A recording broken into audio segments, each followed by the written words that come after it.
Hey guys, welcome back to my channel. So this is one of my most favourite looks ever and I wanted to share it with you all. So let's get started. I've got my brows already complete and I am going to be doing an updated brow routine soon, so keep a lookout for that.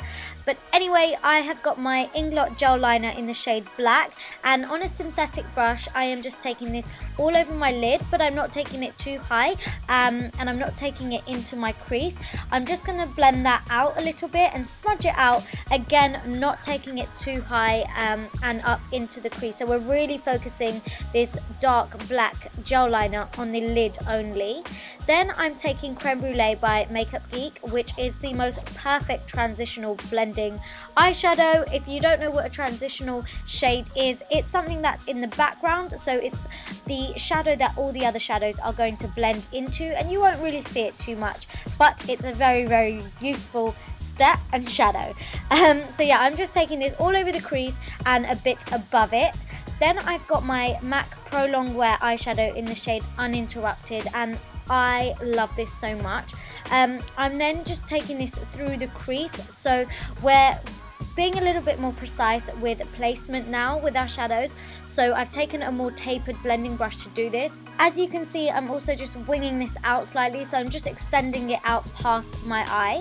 And then I've got Makeup Geek eyeshadow in the shade Bitten, which is this really gorgeous eyeshadow, and I'm just taking this through the crease, so a little bit below the Uninterrupted eyeshadow. And again, we are just being a bit more precise with the placement of the shadow and just creating further depth and dimension in the crease.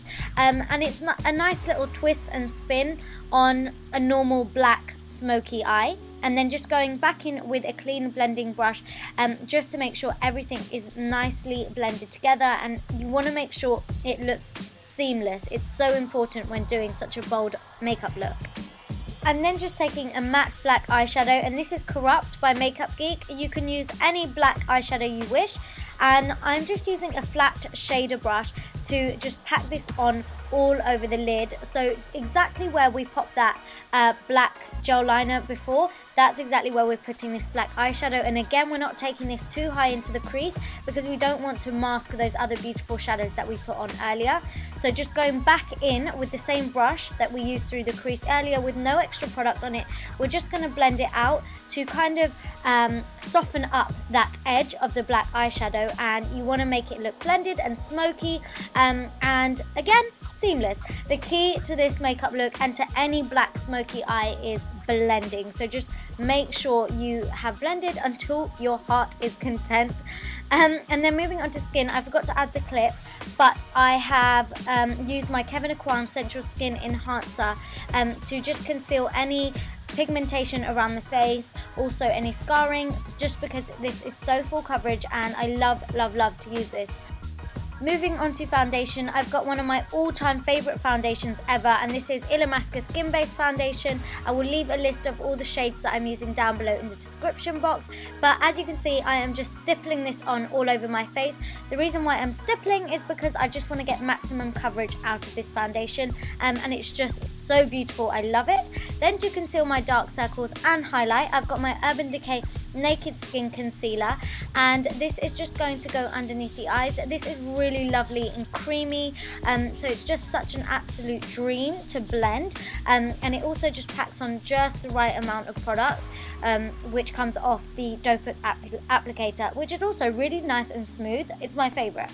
Then to highlight, I've got my Maybelline Age Rewind concealer, and this is just going over the top of that, and then I'm just taking the same concealer down the bridge of my nose, on the center of my forehead, also on my cupid's bow and on my chin, and then just underneath where I would highlight. So this is a reverse contouring, so instead of going in with a dark contour shape, I just like to do it this way, and that way you get to see where the darker areas will be, and then contour with powder. It's just an easier way for me to do it. So you just want to take a damp beauty blender and just blend that all out. Then to set all of those highlighted areas, I've got my Laura Mercier translucent setting powder, and I am just packing this on with my beauty blender sponge again, and I'm kind of baking but not too much.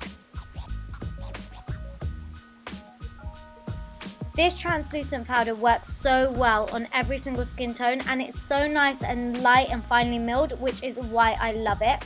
So I'm then just going to dust that all off straight away. So this is why I said I wasn't baking too much, because I didn't leave it to sit on my face for too long.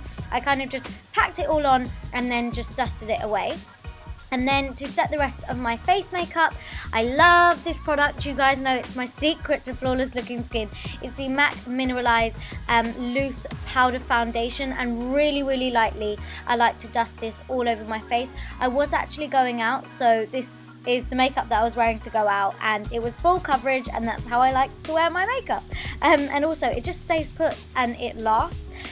Anyway, moving back onto the eyes, I'm just taking the same eyeshadows that I used through the crease, so Uninterrupted and then Bitten, just on a pencil brush, and that's just going on my lower lash line. And then as you can see, I'm just blending that out, and I've joined it up to that top lash line as well, if you can see, so it's all nice and connected.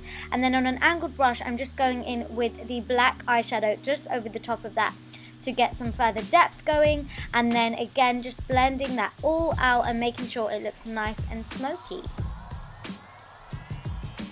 We really want to create loads of drama on the eyes, so you just want to take any black kohl liner, and this is my Sephora black pencil, and I'm just lining my waterline with this, my inner waterline, sorry, and that's just going to darken the whole look up even further.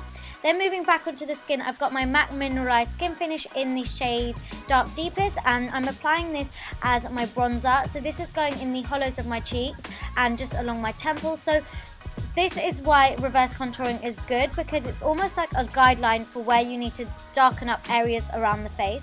And then I contoured with my Kat Von D Shade and Light palette, using the contour shades in that palette. And I'm so sorry I don't have the clip for what the palette looks like, but I've used it in so many other tutorials, and I will link a video down below in the description box for when I've used it and my contour looked on point. So yeah, I just used that to contour the hollows of my cheeks, my temples, and also down the sides of my nose, and not forgetting the tip.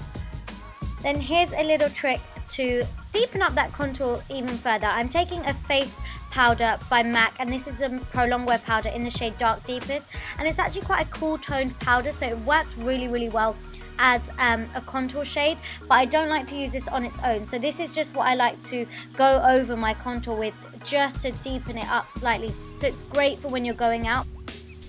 Then for my favourite part, highlighting, I've got my MAC highlighter in the shade Oh Darling. I know that this is limited edition, so Anastasia Beverly Hills So Hollywood Illuminator is exactly the same, and you could use that too. I'm applying this quite heavily on the tops of my cheekbones, down the bridge of my nose and tip. And then for blusher, I've got my NYX blusher in the shade Bittersweet. You guys have seen me use it in loads of tutorials recently because I absolutely love it, and it works with a bold eye, so yeah, it just doesn't take the attention away, which is why I really like it. Then for mascara, I've got my MAC in Extreme Dimension mascara, and I'm just applying a few coats of this onto my top lashes and also onto my bottom lashes. I did of course apply some falsies as well off camera, and I will leave which ones I've used down below in the description box. And then for lips, I've got my Charlotte Tilbury lip liner in the shade Iconic Nude, and I'm just lining my lips with this, and I do like to overdraw slightly just to make them look a little bit fuller and a little bit more even. And then with this same lip liner, I like to fill in my lips with this lip liner. And this is one of my favourite nude lip combinations at the moment, and this is Honey Love Lipstick by MAC, and this is just going to go all over my lips, and I'm just going to blend that into that lip liner that we just applied, and then go back in with the lip liner to redefine the lips. As I said before, guys, I was actually going out, so this makeup look goes with everything, and I absolutely love it. I hope you do too, so give it a thumbs up if you did, comment down below, subscribe if you haven't already, and follow me on Insta and Snap, and thank you for watching. Mwah.